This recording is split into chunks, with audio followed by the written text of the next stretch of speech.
Let's get into hot tea, small shade. Now, Sheg celebrated his birthday recently. Happy birthday to him. His fans claim, they gave him a house, and they claim that the house is worth 600 billion naira. Was there a typo? See, guys, the other time also, Sisi's birthday, and they also said that her house was 500 billion naira. Do Wait, people know what billion again? Billion. Do they know what billion is? Here's my thing. Right? I don't still understand the aspect of putting money together or donating money for people who are obviously doing better than you. Wait. Before you get to that, where are they selling 600 billion naira houses? Even in Banana Island. So where is this 600? House? That's what I'm saying. Where is it? Where is it? I don't know. Maybe it's like one of those. It just looked like a regular house. Where's the house? Does anybody know where the house is? I don't know. Do you want to visit? No, I'm just saying, because if you're going to say, and not shading anyone, but if you're going to say the house is in Okokomaiko and you're saying 600 billion, come the hell on. I'm sure the house is not in Okoko. But okay, but still, even I beg, it's not 600 billion. No, but let's talk about these fans for a bit. So, for example, Ilebaye won 120 million naira. They still put money together for somebody who won 120 million naira and still presented her with a check. Then, who else? Mercy. You see how many Birkins Mercy has? Yeah. They were still putting money together. And I'm just like, you could actually need it more. Your siblings need it more. Because it doesn't make sense to me. We are essentially living in a third world country. Let's be honest, right? Yes. You know, and there are lots of people that look at the exchange rate. Every day, different things are happening. The cost of living has drastically increased. And you think the money that you have in your account, you think that somebody that has either won, 120 million or somebody that you like because of whatever reason, you think you should actually donate to that person. I told you before, when somebody asked me to donate to whoever it was, I said, go punish you, because I am not donating to... Why? So you'll now be appearing in my dreams because you can't pay your kids' school fees, you know, or you now see me in public and you feel like, oh, no, but I donated to you. Well. I see your shoulders are too high. You didn't greet me well. They are high. Yes, my shoulders are high. For a reason. Look how I'm shaking them as well. Sorry, down. I'm passionate about it because it doesn't make sense. We see. You can do whatever you want with your money, but yeah, it doesn't make sense. Okay, all right. Before they say I'm hating.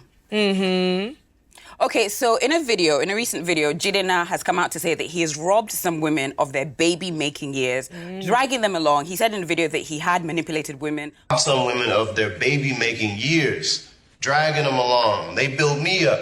Look at me now. And look at them.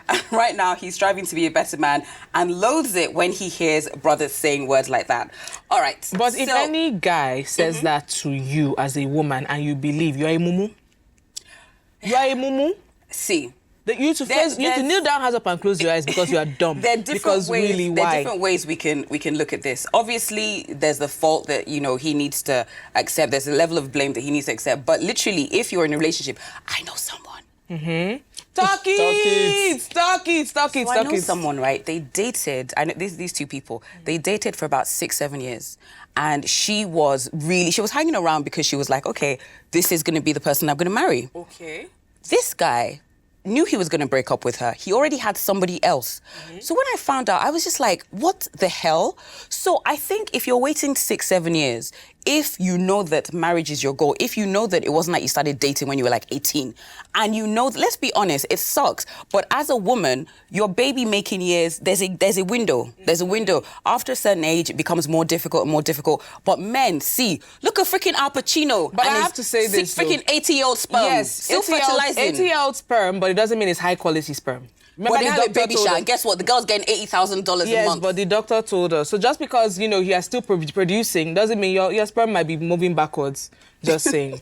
Remember, the doctor told us. Lean back. Sorry. Anyways, but as a woman, you know that you have a window. It sucks, but it's actually, you know, the truth. So if you feel that somebody's wasting your time, I so hate that. I hate it when guys do that. I hate when guys know that you are not their end goal. You already know. A lot of guys know that, but they kind of, you know, string you along. And I think as women as well, we lie to ourselves a lot. Like, there's somebody... let me not come and spill too many All I'm saying is, look.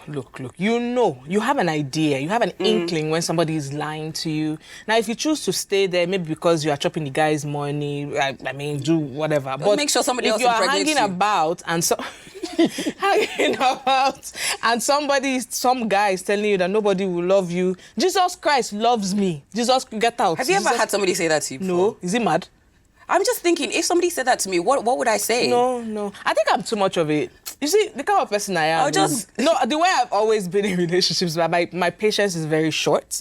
So the moment you are doing anyhow, I just tell you, look, it's not going to work. Thank you so much. It's been great. I don't hate you. It's not, it's just not working. And then that's it. And that's it. I've never been broken up with in my life. My question was, who is to blame when you're in a situation where you hear of a couple in a relationship where the guy's obviously stringing her along and he's maybe not fully serious and she's serious? Who is to blame? Both of them are to blame. So both of them are to blame. I'm not going to mention any names, but if they're watching, they'll know who they are. I know somebody that he had a certain aesthetic. Like he had the idea of who his wife was going to be. He wanted somebody petite and light skinned. No, it's not who you think it is. No, it's not. He wanted somebody petite and light skinned. Then he was dating somebody that wasn't petite. Well, she wasn't petite, but she wasn't light skinned. And they were dating, and this guy was stringing her along. Eventually, he ended up with his petite light skinned babe. Okay, and this is why I always say people should have options. Thank you. They said that Will is... Listen, they said that. Also, Will is whoop-whoop. Well, okay, so how did this happen? I'm minding my business, scrolling on my phone, and then I see, first of all, this Tasha K babe that Cardi B is suing for how much? She hasn't even paid. Wait, she's trying to pay these bills now. Anyway, there's this guy on there, and he's like, that he's been Will Smith's personal assistant for 40 years. In fact, he's in Will Smith's book. The picture is there, so we know he was in the circle. And then he says, that he saw Will Smith and walked in on Will Smith and Dwayne Martin. He said Will was bent over. Going at it. The way he described it was so graphic, and I was just like, Now, look, you know what? What Will decides to do is, you know what? I'm not even surprised. Whatever they say, I'm not interested anymore. I'm not surprised, but the interviewer Tasha K said, with friends like you, who needs enemies? What could have happened that would make a friend of so many decades come out and say such nonsense? This is probably like a money thing. I would feel so betrayed. In fact, you have that one friend that has all your gist. That has all the different things that you've done, the questionable things that you've done. So that's why I feel like if I was ever going to run for politics or whatever. So you off that friend of yours? She'll be fed. I'll put her in a basement. Your life is not... Orica! Your life is not... You are not secure.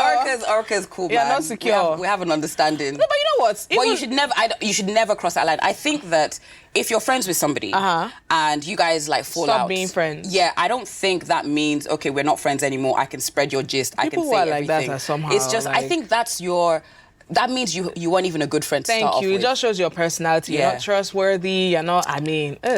Anywho. Just be careful, because I don't know if it's true or not. Whatever Will and Jada do, please, whatever you guys do, just keep it to yourselves. So, what else? Johnny Galo's ex-wife. Her name is Sonia. She started we cannot allegedly. She started shading somebody on social media. She said things like, she called the person a narcissist. She said the obsession is real. Move on, bro. Hashtag I told them. Then she started saying stuff like, you are sleeping with a Big Brother Naija person, then one actress. You're having children up and down. And I was like, see, this is why you don't bring things to social media. Because I did not know that they were not together again, allegedly. I didn't know. They're still going to get back together. Allegedly.